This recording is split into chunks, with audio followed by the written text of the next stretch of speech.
역사상 가장 거대했던 제국이 어떻게 기억 속에서 사라졌을까요? 베이징에서 동유럽까지, 태평양에서 지중해까지 유라시아 대륙을 호령했던 몽골 제국의 흔적이 왜 이렇게 희미해진 걸까요? 구체적인 이유에 대해 알아보겠습니다.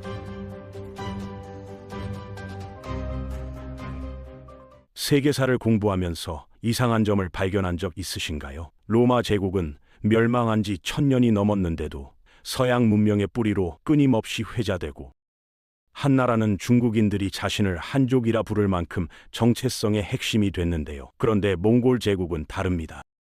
13세기에서 14세기까지 지구상에서 가장 넓은 땅을 지배했고, 동양과 서양을 하나로 연결했던 이 거대한 제국이 왜 역사 교과서 몇 페이지로 압축되어 버렸을까요?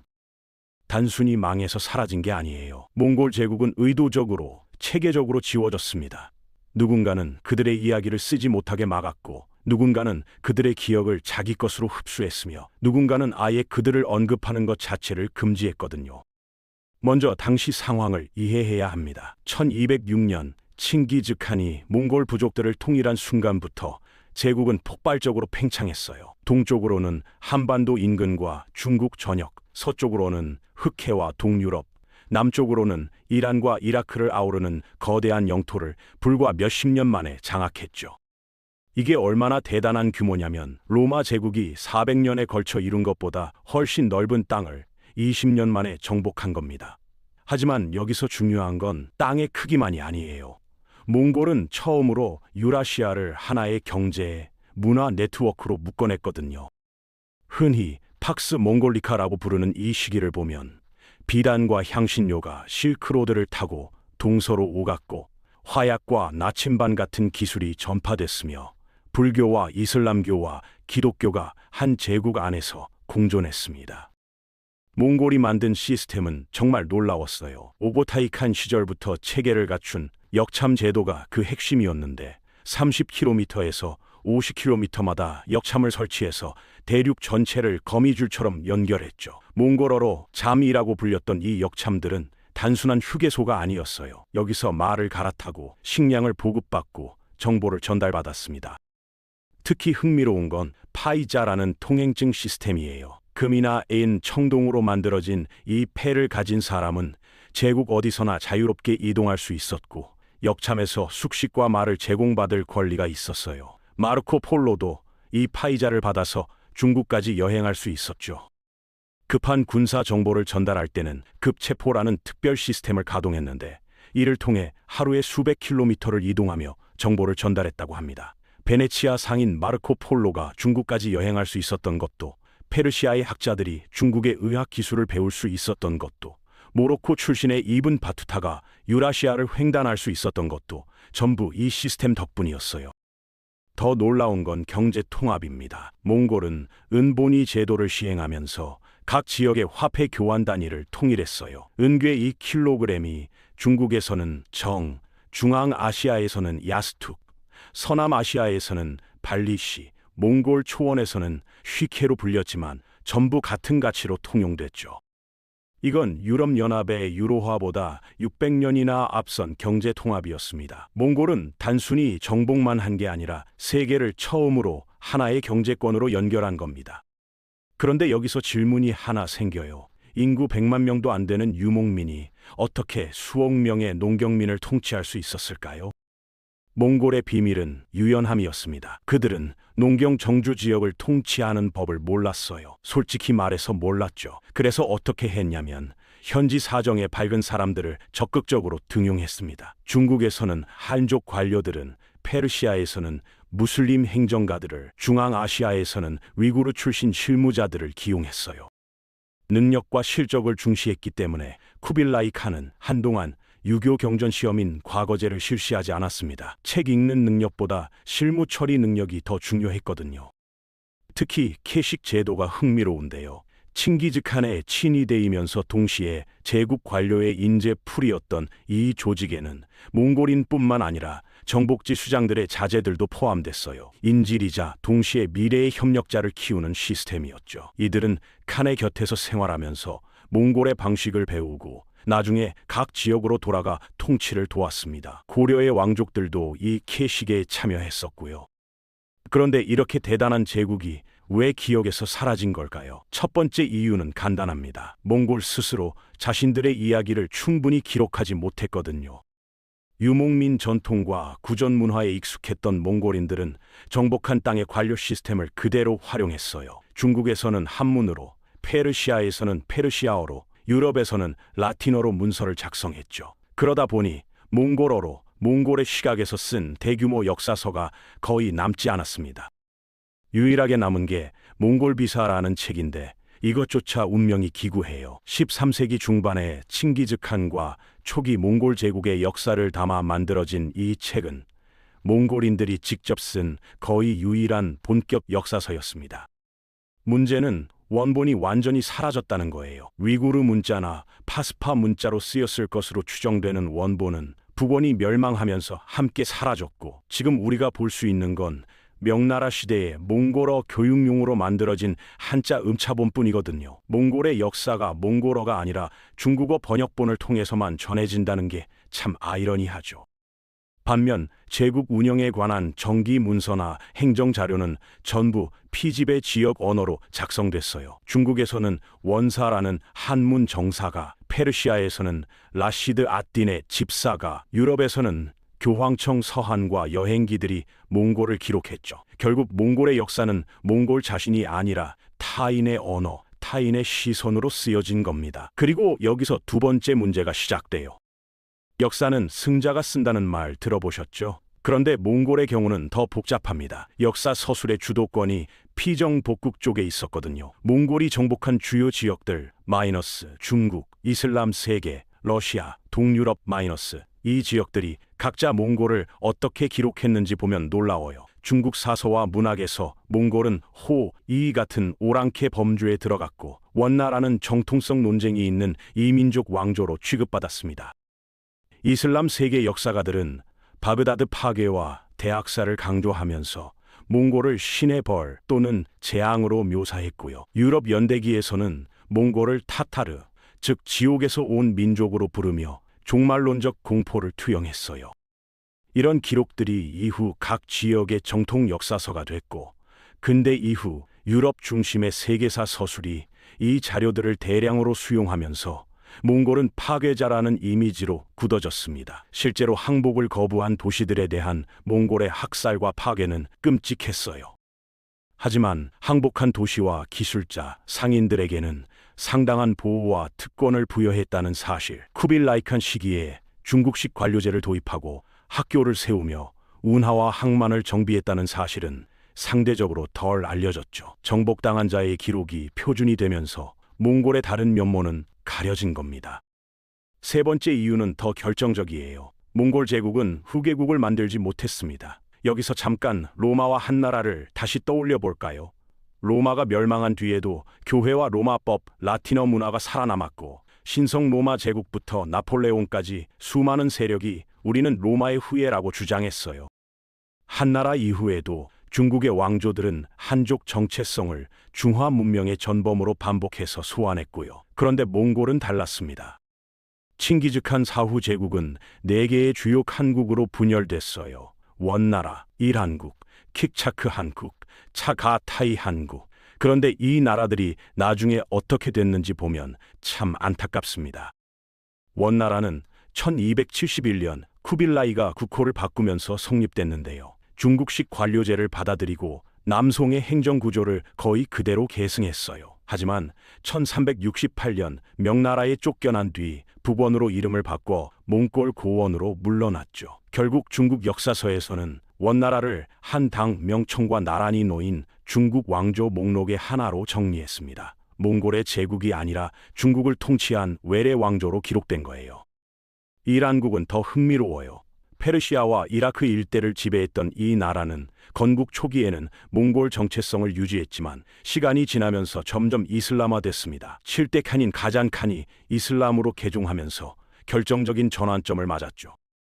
이후 페르시아 문화와 이슬람 문명에 깊이 동화되면서 몽골 색채가 희미해졌고, 나중에 이 지역에서 일어난 티무르 제국 같은 왕조들은 자신을 정통 이슬람 군주로 내세웠어요. 몽골의 후계가 아니라 페르시아 이슬람 문명의 계승자로 포장한 겁니다.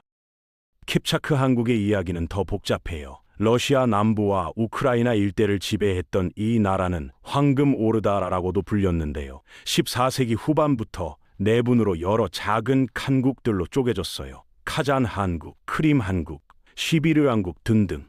이 작은 나라들은 하나둘씩 러시아 제국에 병합됐고 최종적으로 16세기에서 18세기 사이에 전부 사라졌습니다. 몽골 제국의 정통 후계라고 주장할 국가가 완전히 소멸된 거죠. 차가타이 한국도 동서로 분열된 뒤 티모르 제국의 일부 흡수되면서 독자적인 몽골 정체성을 잃어갔고요. 즉 제국이 해체된 뒤 각 지역 정권들이 스스로를 몽골의 후계 제국이 아니라 중국 왕조, 이슬람 왕조, 러시아 국가의 서사에 편입시켰다는 겁니다. 몽골이라는 이름 자체를 장기적으로 불러주는 큰 국가가 남지 않았어요. 기억은 국가가 계승하지 않으면 사라지는 법이니까요. 네 번째 이유는 주변 강대국들이 몽골을 자기 역사 안으로 흡수했다는 거예요. 중국은 원사를 통해 원나라를 중국 정통 왕조 목록에 포함시키면서도 동시에 이민족 왕조로서의 한계를 강조했습니다. 근현대 중국 역사 서술은 몽골인을 중국의 한 소수민족으로 포섭하면서 몽골 제국을 중국 역사 안의 한 시기로 정리하는 경향이 강했고요. 러시아는 어떨까요? 몽골 지배 시기를 타타르의 멍해라고 부르며 민족적 순환과 후진성의 원인으로 묘사했어요. 근대 러시아와 소련 역사학은 자국의 국가 형성과 정교회 정체성을 강조하면서 몽골 지배의 유산을 축소하거나 부정적으로만 그렸습니다. 이슬람 세계도 마찬가지예요. 바그다드 함락 이후 몽골은 종교적, 문명적 재앙의 상징이 됐고 이후 이 지역에서 태어난 왕조들도 자신을 정통 이슬람 군주로 정체화하면서 몽골 이전 전통과의 연속성을 더 강조했죠. 이렇게 각 지역의 거대 서사 속에서 몽골은 중국에서는 하나의 왕조로, 러시아에서는 어두운 과거로, 이슬람에서는 일시적 재앙으로 해석되면서 몽골 중심의 세계사는 설 자리를 잃어갔습니다. 그런데 이야기는 여기서 끝이 아니에요.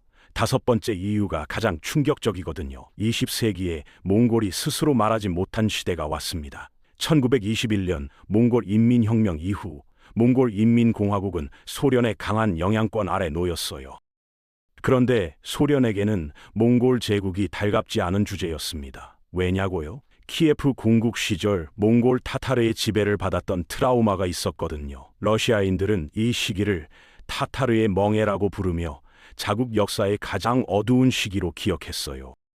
스탈린 시기와 그 이후 상당 기간 동안 칭기즈칸과 몽골 제국은 봉건 군사 귀족주의와 민족주의를 자극할 수 있는 위험한 상징으로 간주됐습니다. 1928년 허를러깅 처이발상이 몽골 총리가 된 후 스탈린주의를 받아들이면서 상황은 더 나빠졌어요. 불교 사찰 750여 개가 파괴됐고 전체 남성 인구의 3분의 1이었던 승려들이 숙청당했죠. 범몽골주의를 주장하던 정치인들도 모두 제거됐습니다. 소련은 몽골계 민족들이 단결하는 걸 극도로 경계했거든요. 연구와 출판, 공개 기념이 제약됐고 소련 학계는 칭기즈칸을 반동 봉건 군주로 규정했어요. 몽골 제국의 긍정적 유산, 교역 활성화, 법제 정비, 종교 관용 마이너스 이런 것들은 상대적으로 덜 강조됐죠. 냉전 시절 몽골에서는 칭기즈칸에 대해 역사 시간에 제대로 배우지도 못했고 공식적으로 언급도 거의 하지 못했다고 합니다. 몽골의 젊은이들은 자신들의 위대한 조상에 대해 침묵해야 했어요. 몽골 공안에 칭기즈칸의 이름을 붙이는 것도, 동상을 세우는 것도, 지폐에 얼굴을 넣는 것도 전부 금기였습니다. 아이러니하게도 이 시기에 서독의 팝그룹 징기스칸이 칭기즈칸을 찬양하는 노래를 만들어 대히트를 쳤어요. 몽골인들은 자본주의 국가의 팝송이 자신들의 영웅을 노래하는 걸 보고 큰 감동을 받았다고 합니다. 자기 나라에서는 말할 수 없던 이름을 지구 반대편 독일 가수들이 부르고 있었으니까요. 밴드의 리더 볼프강 파이헬은 2018년에 몽골 정부로부터 훈장을 받기도 했습니다. 1990년대 몽골 민주화와 함께 상황이 극적으로 바뀌었습니다. 칭기즈칸은 다시 국가적 영웅으로 재부상했고 공항 이름, 동상, 집회 초상, 역사 교육에서 중요한 위치를 차지하기 시작했어요. 울란바토르 외곽에는 높이 40m가 넘는 거대한 칭기즈칸 기마상이 세워졌고 몽골 최대 공항은 칭기즈칸 국제공항으로 명명됐습니다. 2013년에는 수바타르 광장을 칭기즈칸 광장으로 바꾸려는 시도까지 있었어요. 비록 법원 판결로 무산됐지만 몽골인들이 얼마나 칭기즈칸을 되찾고 싶어 했는지 보여주는 사건이었죠. 그러나 이미 20세기 내내 축적된 세계사 서술은 몽골을 파괴자이자 주변부로 규정한 뒤였습니다. 몽골이 스스로 자신의 과거를 해석하고 발신할 시간은 상대적으로 너무 늦게 도착한 거죠. 침묵은 의도되기도 했고 강요되기도 했던 겁니다. 칭기즈칸이 죽기 전에 내 자손들이 비단 옷을 입고 벽돌집에 사는 날 제국은 멸망할 것이다 라고 말했다는 전설이 있어요. 실제로 몽골 제국은 정복한 땅의 안락함에 젖어들면서 유목민의 정체성을 잃어갔습니다. 그렇다면 몽골 제국은 정말 사라진 걸까요? 최근 연구들은 다른 이야기를 하고 있어요. 몽골을 단순한 파괴자가 아니라 유라시아를 하나의 거대한 상호 연결 공간으로 만든 핵심 행위자로 재평가하고 있습니다. 초기 세계화, 장거리 교역, 정보 이동을 촉진한 제국으로 보는 거죠. 안정된 교역로, 종교적 관용, 법과 통행증 제도 같은 것들이 새롭게 주목받고 있어요. 15세기 조선에서 만든 세계 지도에 아프리카 남단의 희망봉까지 등장하는데 이게 다 몽골 시대에 전해진 세계 지식이 바탕이 됐다고 합니다. 물론 부정적인 면도 있습니다. 흑사병이 몽골 제국의 교역로를 타고 유럽까지 퍼진 것도 사실이고 호라즘의 학문 도시들이 파괴된 것도, 바그다드가 불타고 수많은 사람들이 죽은 것도 사실이에요. 하지만 이 모든 게 몽골 제국의 장거리 연결성 속에서 일어난 일이라는 점에서 재해석되고 있습니다. 몽골은 선도 아니고 악도 아니었어요. 그저 세계를 연결했고 그 연결이 좋은 결과와 나쁜 결과를 동시에 낳았던 거죠. 화약이 전파돼서 전쟁이 더 치명적이 된 것도, 인쇄술이 퍼져서 지식이 민주화된 것도, 나침반 덕분에 대항해 시대가 열린 것도 전부 이 연결의 결과였습니다. 결론적으로 몽골 제국이 사라진 건 패배에서가 아니었습니다. 자기 언어로 된 기록의 부족, 피정봉국 중심의 역사 서술, 후계국의 부재, 주변 강대국의 흡수 서사, 그리고 20세기의 정치적 침묵이 겹쳐지면서 보이지 않게 된 거예요. 몽골 비사라는 단 하나의 본격 역사서마저 원본이 사라지고 중국어 번역본으로만 남았다는 사실이 이 모든 걸 상징적으로 보여줍니다. 타인의 언어로만 기억되는 제국, 적들의 시각으로만 기록되는 역사, 후손이 이름을 불러주지 않는 영광, 이게 몽골 제국의 운명이었어요. 하지만 사라진 게 아니라 말해지지 못했던 것뿐입니다. 이제야 비로소 우리는 몽골 제국을 제대로 들여다보기 시작했어요. 칭기즈칸이 만든 건 단순한 정복 제국이 아니었습니다. 그것은 처음으로 지구를 하나로 엮은 글로벌 네트워크였고 동서양의 장벽을 무너뜨린 문명의 교차로였으며 현대 세계화의 원형이었어요. 여권 개념의 시초인 파이자, 대륙을 관통하는 물류 시스템인 역참, 표준화된 화폐 교환, 능력 중심의 관료 등용, 이 모든 게 13세기 몽골에서 이미 작동하고 있었습니다. 역사상 가장 넓은 땅을 지배했던 제국, 동서양을 처음으로 하나로 묶었던 제국, 세계사라는 개념 자체를 만들어낸 제국, 그 이야기가 이제 다시 시작되고 있습니다. 몽골은 사라진 제국이 아니라 오랫동안 침묵 속에 갇혀있던 제국이었고 우리는 이제야 그 침묵을 깨뜨리기 시작한 겁니다. 칭기즈칸의 DNA가 오늘날 아시아 남성 인구의 약 8%에게서 발견된다는 유전학 연구처럼 몽골 제국의 유산은 우리가 깨닫지 못하는 사이에 이미 현대 세계 곳곳에 스며들어 있었던 거죠.